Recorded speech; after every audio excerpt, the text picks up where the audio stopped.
Have you been wondering how to have your relationship and have yourself too?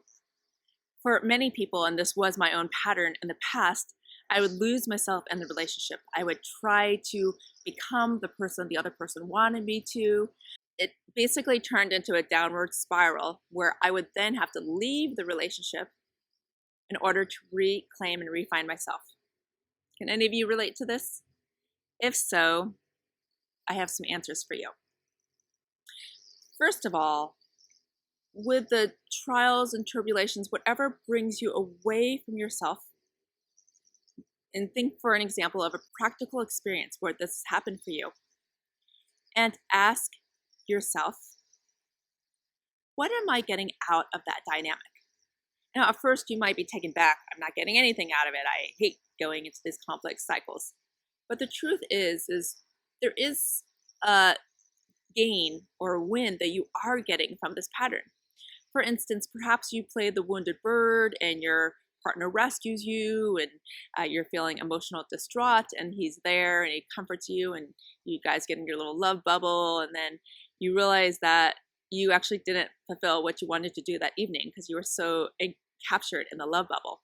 A lot of men have this where they feel like they're the savior, whatever the warrior complex that they had in past lives, they're taking on to this life, and they need to be the man in the family. They need to own up. They need to provide for the family. And if they're feeling less than the provider and being successful in whatever their endeavors are, that will come out in the relationship. They'll offload anger, resentment, and that's not yours to take on. And perhaps you react to that in a way that you feel like, oh, I'm sorry, I didn't do well enough, and you try to compensate for whatever the dynamic is. And in the end, you get so distracted by these conflicts that you're not using your time the way you want to. When you actually think about how you spent your last year with your partner, perhaps you spent maybe 1,000 hours in dialect around healing the wounds, the drama, whatever you want to call it. A lot of people get triggered when we use the word drama, but when you look at it from afar, zoom out, it really is drama that we're creating in our life. So when you look back at the last year, was that time best spent? And for most people, I would guess no. So the solution is we want to step back from that. We want to see the pattern. We want to step out of it completely, and you want to reclaim the truth of who you are. When you're in your highest power, when your chakras are aligned and you're taking in source energy and you're connected to your truth, your source flow potential, then that can't possibly be your truth that you did something wrong or you're a bad person. That's not your truth at all. It's just really old karmic wounds, which we're not going to get into in this video. So sometimes it takes a time out, a pause, stepping back from it. And I call it, sometimes there is times for tough love. Because if your partner is suffering subliminally, subconsciously, there will be some way that it has impact upon you. But just the opposite is true as well, that the suffering your partner is facing isn't necessarily yours to take on the burden.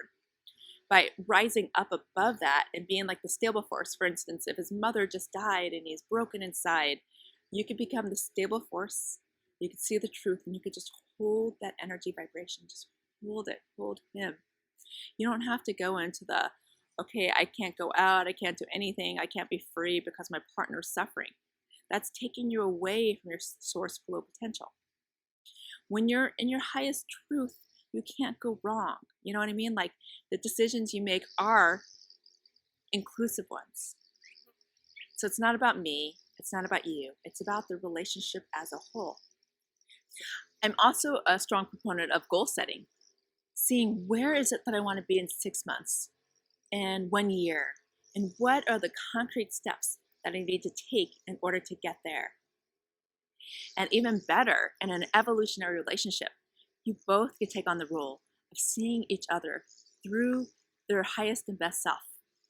And when you get to the point where you could relate to each other, despite their wounding, whatever the words that they're saying that pulls them into a lower vibration, see if you could take on the practice of seeing them at a higher vibration. Babe, I know you got this. I know that work is hard right now. I know you just got fired, and I'm here, heart, soul. and I have this mission. It's almost like both sides of the scale. Sure, I could hold you and I could have my grander purpose. Sometimes the grander purpose doesn't involve your partner, and that's fine.